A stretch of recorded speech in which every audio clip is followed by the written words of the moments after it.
Hey guys, it's Tim Gillette with Tim Gillette Show, and we're back here with another episode of our 100 interviews in 30 days. So today I get another one of Kathy Mason's friends that was introduced to me. All right, Dr. William Spady. All right, and you know what I mean.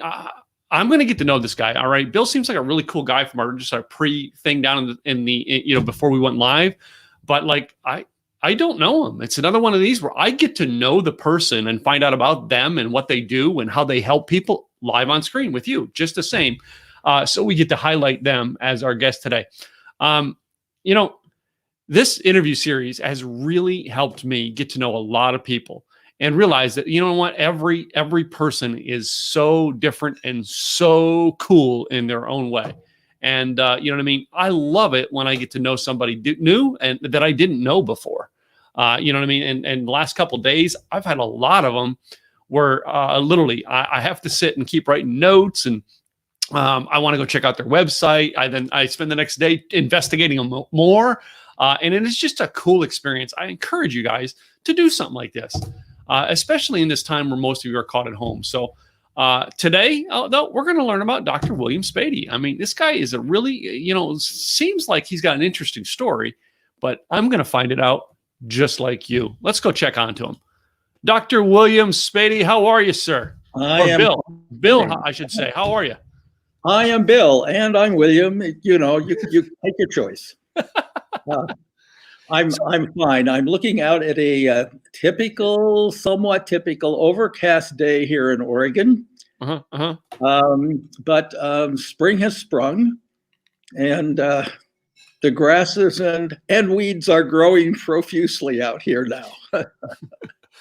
It's very interesting that the number of people who've been on this podcast from the state of Oregon, to the two states that I really hardly ever talk to anybody from that have been on this podcast and mentioned more than at least a dozen times, Oregon, Colorado. It's just, I don't, and before this, I hardly ever interviewed anybody from Oregon or Colorado. Oh my goodness. Well, I lived in Colorado up in the Rocky Mountains for 25 years. Wow. So that I could ski all the time. Oh. But I moved back here to Oregon 5 years ago. This is where I grew up. And I'm now living on a 10-acre Christmas tree farm. Oh, cool. Yeah. So for excitement, I go out and watch the trees grow.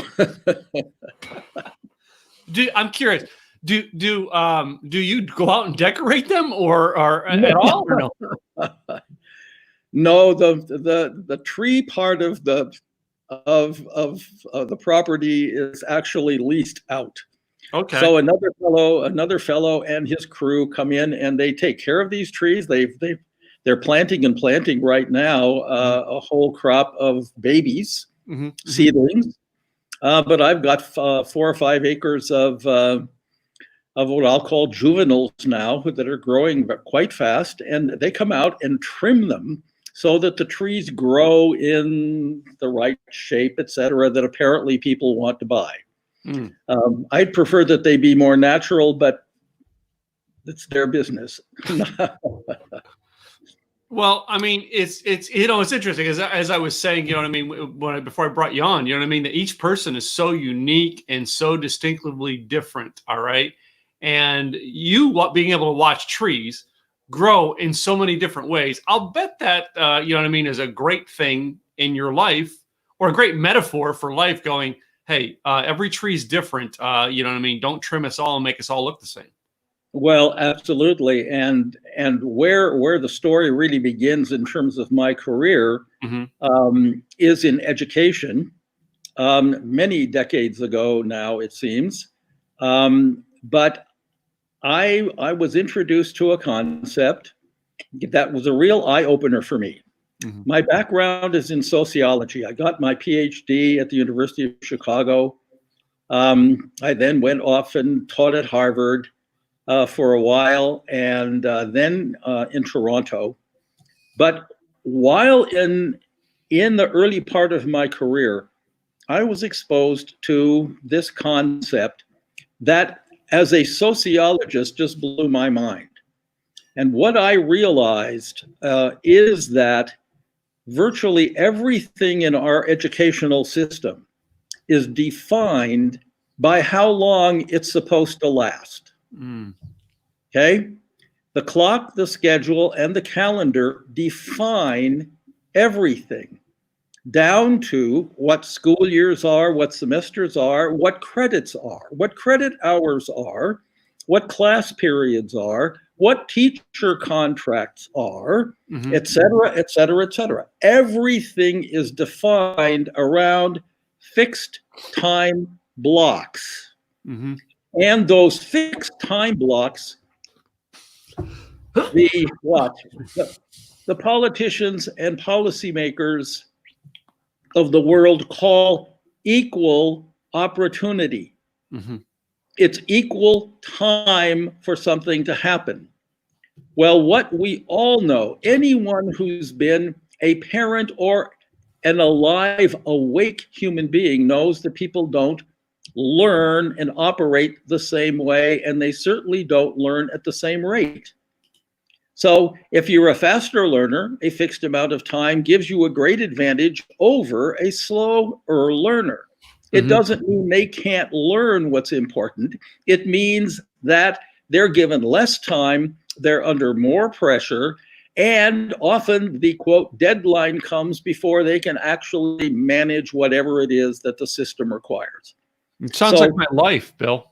It sounds like which? I'm sorry. It sounds like my life, Bill. Well, it is. We're in a time-based process right now. Yeah. Okay. And the work I've done has been to turn that upside down, to move it from time-based to outcome-based. Okay. What do we really want the result to be, and use that as the measure of success rather than time as the definer, and in which case we end up with this famous thing called the bell curve. Some do well, some don't do well, blah, blah, blah. And we say, well, that's just the way it goes. Yeah. So it's called the normal curve. And if we were really effective at doing what we're supposed to do and can do in education, we'd call it the abnormal curve. Yeah. Okay? It's because, you can get a normal curve, as one of my colleagues said, by opening the door in September, throwing the books in the room, coming back in June and see how they did. You'll get a quote normal distribution, a bell-shaped curve. But effective teaching and an effective system is supposed to skew that curve. It's supposed to move that curve way over to the high side. And that's what I've really spent my career focusing on and doing. There have been many, many evolutionary steps in that. And what I'm really focused on today is a lot more, I believe, advanced and empowering than it was back in the good old days. But that's been the fundamental focus. Okay, our institutions and the institutional forms and structures are holding us back. Okay.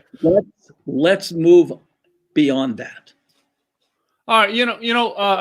Bill, when I was younger, I went to a school that was designed around, and maybe you've heard of it or not. All right. It was called ACE was the defining acronym, but I can't remember. I think I'm trying to exactly remember what it stood for. I think it said like accelerated something education or something like that. Yes. And I had a problem with it. All right. Because basically because I wait for longer to learn things. If I'd have stayed in that school, I'd have been in my 30s before I graduated high school. All right. It was one of those things that progressed.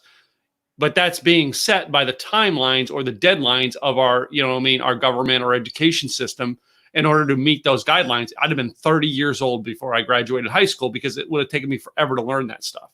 Instead, they put a testing system in to get me through the education system.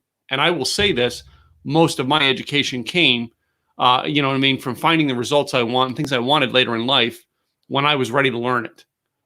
how does that, how do you see someone like me going through, I mean, as you're explaining this? All right.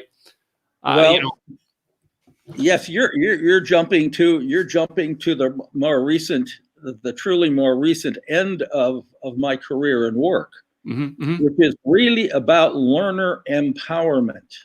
Okay.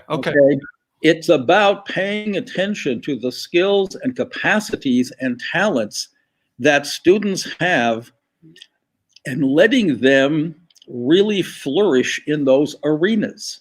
Oh, okay. Yeah. The curriculum of the school, the defined subjects that all the kids are supposed to take, right, are created by people almost two generations different from the kids they're teaching. Yeah. Okay. And one of the biggest breakthroughs in the work that I was doing is that way back in good old 1987, my colleague Charles Schwann and I basically created a revolution in the American education system that we called future-focused design. Because everything was based on the past way we had always organized subject content, but not on the future the kids are going to live in. And it was incredibly revolutionary. We made tons of friends and we made tons of enemies. Because people didn't want to change and get out of the curriculum box. And we put them in the incredibly dynamic and evolving futures box. And there was nothing in education in the United States or anywhere else that we could find that really was future focused. Even though education claims, we're preparing kids for the future. Well, wasn't true. I mean, I don't know, one of the favorite people I follow online and watched his TV shows over the years was Mike Rowe. Do you know Mike Rowe from Dirty Jobs? I don't, unfortunately. Mike Rowe was very big on, rather than push on all this college education, maybe some of these kids just need a trade school. That's what they want. They want to learn a trade. You know what I mean? They don't have any they don't have any interest in becoming the college professor. Some of them they want to learn how to do plumbing because that's what they love to do. They want to learn how to fix cars because it's what they want to do. Absolutely. Are you agreeing with that in what you're saying here? Yes, absolutely. What I don't know how far back I need to go in this evolving career, but I befriended a woman who had been doing a ton of research on kinds of learning, what were called learning styles or learning modalities. What she said, her name was Bernice McCarthy. And what Bernice said is only about 25% of all people, kids, are actually wired to learn the way schools teach them. Right? But the other 3/4, she broke them into 4 different styles of learning.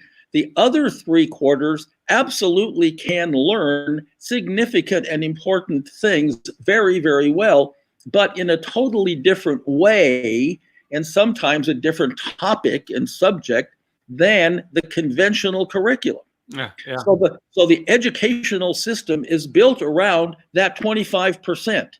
It's for the 25%, by the 25%, institutionalizing the 25%, and developing state laws and policies and requirements for the system to be nothing but that 25% oriented, i.e., toward the rational, linear, logical, verbal kind of abstract learning that we do. So 3/4 of the kids are essentially getting ignored in that model. And it's profoundly, profoundly unfair. For instance, I mean, I work with my clients on this very much in the fact that most of the trainings I create for my clients and things I do, I explain the three thing. I learned this three ways that we learned is some got to read it to figure it out. Some got to watch a video to figure it out. And then there's people like me. All right. I've got to go screw it up and fix it. In other words, you can give me all the material in the world to read. All right. That's right. I can read it, but until I go try to do it, I'm still not going to understand what I read. Yes, the hands-on tangibility is absolutely critical for lots and lots and lots of people. Back in the year 1999, I started working on a book that ultimately got published in 2000. Okay. And I called it Beyond Counterfeit Reforms. Oh, okay. Because all the things that people were proposing in the way of school reform, okay, were all along this line of the 25%, okay? And we're all preparing kids for presumably the same kind of future, the same kind of job, so that they would fit into the economic system well, blah, blah, blah, blah, blah, white collar work, okay? So I sat down one day in reading and writing this book and said, okay, it's time for me to make a statement out of pure ignorance. I'm going to use pure intuition, okay? Who are the adults I know who are incredibly successful, and what are their talents and intelligences? Okay? And in one day, okay, my friends happened to be world-class musicians, some of them were professional golf stars. I mean, what is it? I had a list of 25 different kinds of talents and abilities and intelligences based on the successes of people in the world. And then I said, well, how many of those 25 are actually the kind that schools are cultivating? And the answer was 5. Wow. 5 of the 25. 5 so, of the 25? So 5 of the 25. Wow. Okay. So what you're talking about in terms of various kinds of hands-on, manipulative, other kinds of sensories, abilities, intuitive abilities, etc., okay, that are absolutely critical, judgmental abilities in 3D, okay? Try hitting a fast baseball, okay? What kind of talent does that require? Anyway, 20 of the 25 are things that schools peripherally or don't address at all. Wow. And I said, this is an outrage, because we're calling the 5 reform, and everything is about the 5. Yeah. You mentioned I was living in Colorado for 25 years, as I mentioned, in the Rocky Mountains, so I could ski. Yeah. And while I was in that 25 years, our governor and all of these official people created what they called the P20 Commission. And the P20 Commission was, what do we need to start teaching our kids in preschool, the P, so that 20 years later of education, they can walk out and be functional people in the new modern economy. And everything was about how they'll fit into the new modern economy. And it was the 5 things. Wow. And that's what kids are taught in preschool. Yeah. And yeah. So anyway, my work is more and more and more been a bit about expanding human potential, okay, really honoring what's going on in the learner and the teachers, okay, and really seeking to empower the learner and elevate the whole concept of what do we mean by learning. Elevate it and expand it. Yeah. And would you say then, all right, you know what I mean, based on these facts, that basically the progression of what you're actually sharing, all right, and learning is 10 years from now, it's going to be far different? Absolutely. See, Because the whole, yes, the whole future-focused emphasis that Dr. Schwann and I were really promoting big time in across America and Canada was that we're preparing kids for more education that we know how to deliver. We're not preparing kids for the future they're going to face, where they have to be continuous learners. Nobody can go out and be successful in the world knowing only what they learned in school. Yeah. We have, and that's your case. Yeah. You have to keep learning. So how do we create that orientation rather than kids having to do their homework because it's required? What is it about evoking in them an interest in continuing to learn and improve, etc., because it makes life more enriching and valuable? Yeah. Okay? And I got to say, Bill, I mean, the biggest thing I can tell you, I got out of school, high school, and in grade school was a discipline for life. That's it. And I'm not saying a discipline as in they taught me to punch a clock, as a discipline as I understand. If I want to eat, I've got to do something to get that food. You know what I mean? I learned a skills. That's it. Learning math, algebra, yeah, right, whatever. Every now and then it might click in, but like it's not part of my life. I have told people I have a PhD. I have lectured and consulted all over the world to tens and tens and tens of thousands of people, blah, blah, blah, blah, blah. And I couldn't solve an algebraic equation to save my life. I could when I was in grade 9. Yeah. Okay. But why? For what? Yeah. Okay. And it was the perfect example back then, Tim, because unless kids had a high grade in algebra on their transcript, they were considered not college material. Yeah. Okay? And they were sent off to, now you're talking about kids want to learn a trade. Well, they were sent off to take shop and other kinds of things, which was for, quote, dummies. It wasn't for dummies. It was for people who had a different kind of skill and ability. Yeah. And interest and motivation. And some of those dummies, all right, created the things that you and I are talking on today. It's like, that's right. Yeah, it's when I look at, I've been an entrepreneur my whole life, Bill. You know what I mean? It's always been for me. It wasn't like, because I wanted to be rich or something. It was just I didn't want to work a job. I would work 80 hours a week for myself to avoid getting a 40-hour a week job. Yes, that motivated me to be an entrepreneur. Most of these kids that are coming through this system, they have a desire to, to change an industry. Let's just say, they see something that their dad had in the industry, and they're like, Dad, if you had these 3 tools, it would be easier. And they go off and create it. Yes, and that's where their learning kicks in. And you're right, algebra. I can't say that I've ever used it. All right.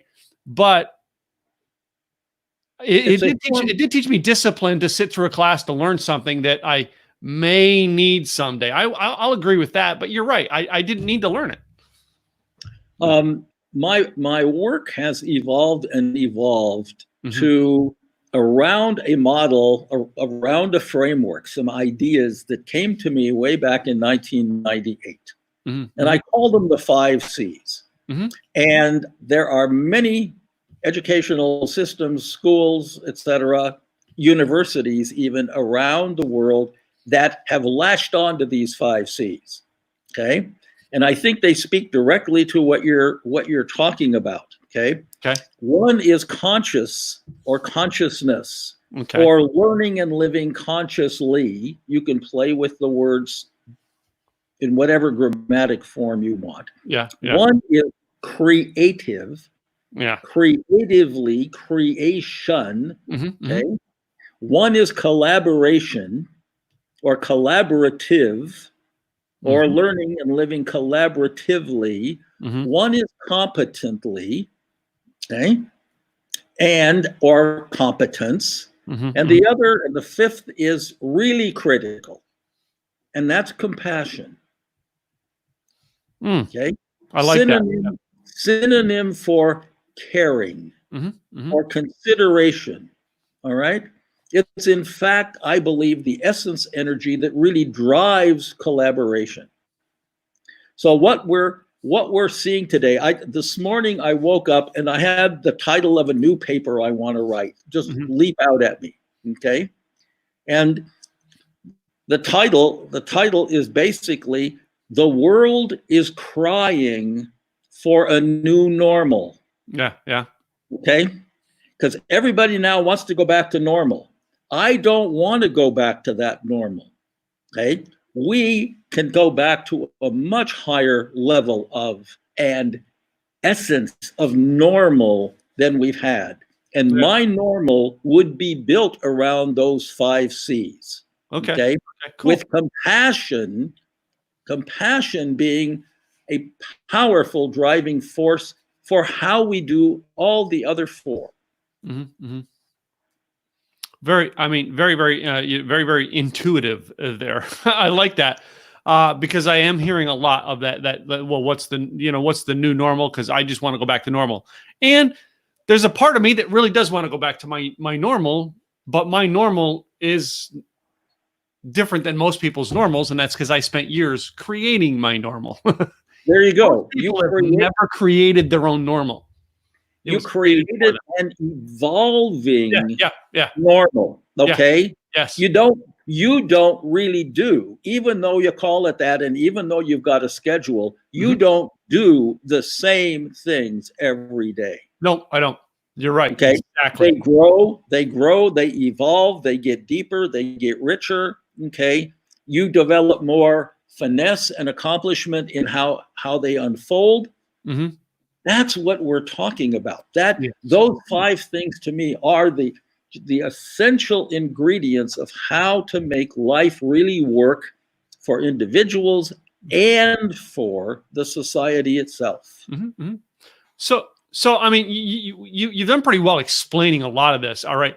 What are ways and how are ways that you're reaching people to actually get this message out and help others with it? Well, one of the key ways right now, you mentioned right at the beginning that you've been interviewing people that Kathy Mason has recommended. Well, I'm one of those people, and she's helped me produce 2 books, and what I would consider to be sort of the ultimate expression of my career history is right now going to be coming out. Okay, Kathy's has helped produce that book. Cool. Okay, cool. Yeah. I'm calling it Outcome-Based Education's Empowering Essence. Okay. So anyway, she helped me develop the website that you've been showing on the screen. And in that website, I'm really laying out 5 different areas of assistance and contribution that I can and have been making to educational systems and to individuals, to leadership development, etc.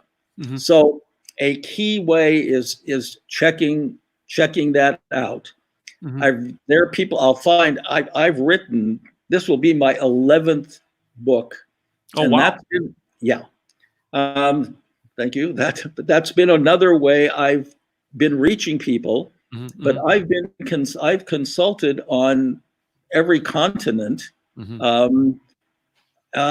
national governments, individual educational systems in every continent except whether you could say Antarctica and South America. Okay. Cool. So, I'm available. I'm available to do that. Yeah. And I love engaging with people. Are you? I didn't mean to cut you off. I know you're in love to engage. That's right. Are you doing like any small groups with this, or any one-on-one work with people? Are you mainly going for I need to educate people to bring them in to understand this? No, what I'm doing is it's explained on the website. Okay. I'm working in 5 different ways, and one of them is actually one-on-one. If people want to do coaching, consulting, etc. Cool. I feel I have much to share there. Mm-hmm. But the sizes of groups I work with can be anything from 4 or 5 people to thousands, depending on what you want, what you want to do, and how deeply you want to go into the work. Wow. So I mean that's just awesome. Like, you know what I mean? You've got your curriculum to go from, you know what I mean, that range. You know what I mean? I have mastermind and I have big event. I don't range like that. So I mean, you're good. Well, thank you. That comes with, you know what I mean, how you're getting your message out. Again, I do different, but that's it. You have actually, everything you've done in your life, all right, is it sounds like I'm going to push and learn better, and I'm going to find ways to get it out faster. And I'm not waiting for you to give me permission to do. Sounds like you. That is true. And I'd say that anybody who really wants to explore the new normal and help create a new normal that really works for them and that empowers them and those around them or their organization, that's what I'm here for. Cool. And that's what I'm eager to do. Yeah. So let me ask you something here, you know what I mean? Because I always like to ask this questions of all my guests was there somebody like a mentor or maybe it was a coach or a teacher as a kid or a first boss that like did something that inspired you to go down the way you are and what you're learning now today, Bill? I have so many of those that I had to write a book about them. Okay. Seriously. Yeah. Okay. I have a book called Opening to Greater Realities, which is really about the opening of my spiritual journey, okay, in a bigger, deeper way. But I had role models and incredible people throughout my early 2, 3, even 2 or 3 decades of life. Yeah. Okay. Just one after the other stepped in, and in many different arenas. They weren't all educational people, but I befriended these people. As a little kid, I wanted to play the trumpet, and I wanted to play the trumpet because the trumpet played on the Lone Ranger radio broadcasts. Okay. This is before TV, all right? I was inspired by the trumpet. I ended up studying, when I was at the University of Chicago, with the greatest classical trumpeter in the world. Wow. Okay? And it's like, oh my God, what am I doing here? Okay? It's just been those kinds of opportunities have unfolded because I guess I'll say, Tim, like you, I developed the discipline, okay, to stick with something and really develop that ability. And so I did that with trumpeting, even though that's not where I ended up in my career, but it opened doors and opened vistas, okay, that were just incredible for me. Yeah. Cool. That is, I always like to ask that question because, it's the answer is never the same, Bill. Never. All right. It's always everybody. Well, I learned from one. Well, I learned from 5. I learned from my dad. I learned from my uncle. It's never the same answer. And it fascinates me where and how people learn. It always does. I think it always will fascinate me who it is that motivates people. Yeah. So. Well, there were high school teachers that were really significant in that. Yeah. And there were university professors, and there was my PhD mentor. Extraordinarily brilliant and wonderful people. But there were many others that were not part of that sort of that academic mainstream that had a huge influence on me, including my father, who was quite an entrepreneur and who was very hands-on like you are. Yeah. And it's awesome to hear. I think my high school English teacher, I think he's still rolling over in his grave. Can't believe that Tim Gillette wrote a book. But anyway, I showed him. Okay, good for you. Good for you. Yeah. So, Bill, tell me, for the listeners who are listening and they want to maybe take this to another level, they want to find you, connect with you. What is the best place they can get a hold of you from? Well, the best place is that website, williamspady.com. I'll give people, if they're really interested, I'll give them my email address. Yeah, okay? say it. I'm going to try to type it in real quick and get it on here for you. Okay, well, it's pretty simple. Bill Spady at gmail.com. At gmail.com. And let me make sure it comes up there. Oops. Okay. Did I? Wait. Somebody did something a scribbling. Okay. Did I spell it right? No, you have Billy Spady. This is what happens when you try to type it in fast. Yeah, there you go. All right, and as you can tell, guys, this is one of the things I didn't do ahead of time. Was I didn't get Bill's email address up for you guys. So there you go. All right. All right.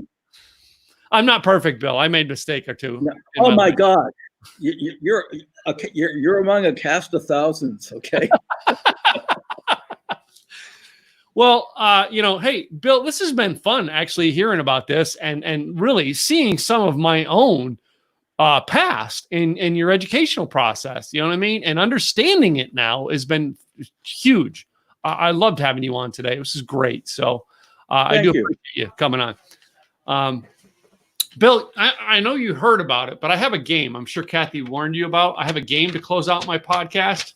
Uh-oh. No, I wasn't warned. So this is going to be spontaneous and unrehearsed. Okay. So I have about 8 or 9 this or that questions. I pick 2 things. You just pick which one's you. Hey, some of them are going to be you, and some of them are going to be like, yeah, whatever. And I get it, but I try to pick some of them based on things I find out about you through the interview. Okay. Let's see how close we got. So. Okay, here we go. Number 1, Star Wars or Star Trek? Oh, for almost similar reasons, both. Okay. Okay, both. Okay. Because, sorry, long explanation. It's okay. They both are telling an incredibly imaginative story about our deeper essence. Yes, exactly. And what can unfold. Mm-hmm, mm-hmm. So that's a both and. Yeah, that's well, and it's true. It's like, you know what I mean? Some of the people that are one or the other, though, Bill, they don't have the understanding of the of the world like you do. That's why you've got a different understanding. So you're like, wait a minute, both, because, and you've got it down. You know what it is, Tim, I wrote when I went to see the movie The Last Jedi. Yeah. Okay. I ended up writing a paper about it. Serious paper about the deep spiritual message for everyone in that movie. And it wasn't about all the effects and all the weird things or anything else. I mean, it was an incredible statement. And I've listed that paper the paper's listed on my website. Cool. I'd be happy to share that with anyone who'd like to see it. Yeah. Go to his website so you can get it. So, the next one I have down here, Bill, is, are you a cat person or a dog person? Oh, I'm a dog person. Dog person. Okay. Yeah. All right. How about for learning right now? Would you listen to a podcast or read a book? That's both and. Okay. I'm sorry. I'm both brained. Okay. I'm whole brained rather than one or the other. I'm getting enormous benefits out of doing both kinds of things right now in this hiatus period we have. Yeah. Okay. Yeah. And yeah, you know what I mean? I used to be, all books. Lately, I've got so many podcasts that like at night when I'm doing my final works and setup, I'm listening to a podcast at night now. And they both inspire me. Yeah. Well, it depends on its depth. For me, it's very much about, what's the depth and quality of this likely to be before I jump into either one. Yeah. Yeah. So, and it is all depending on the time. So like I'm on a trip someplace, I'm going to take the book out and read a book. But like if I'm working, the podcast is just background noise, but you're absorbing, the learning by listening to it. That's why I do it that way. But that's my thing of both. Yeah. Yeah. Yeah. My next one is going into food products. All right. Taco or hamburger?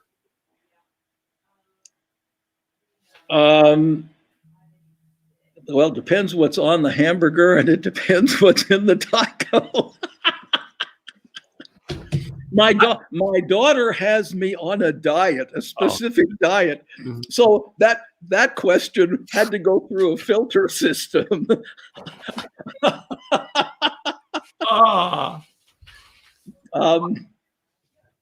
Well, for me, I'll always love the hamburgers, but like the tacos, like I've gotten into certain tacos though. You know what I mean? Yeah. Tacos can be anything from a traditional taco to a absolutely shrimp to a vegan taco. I mean, vegan tacos are actually pretty good. Okay, I'll take the taco on that one. Okay.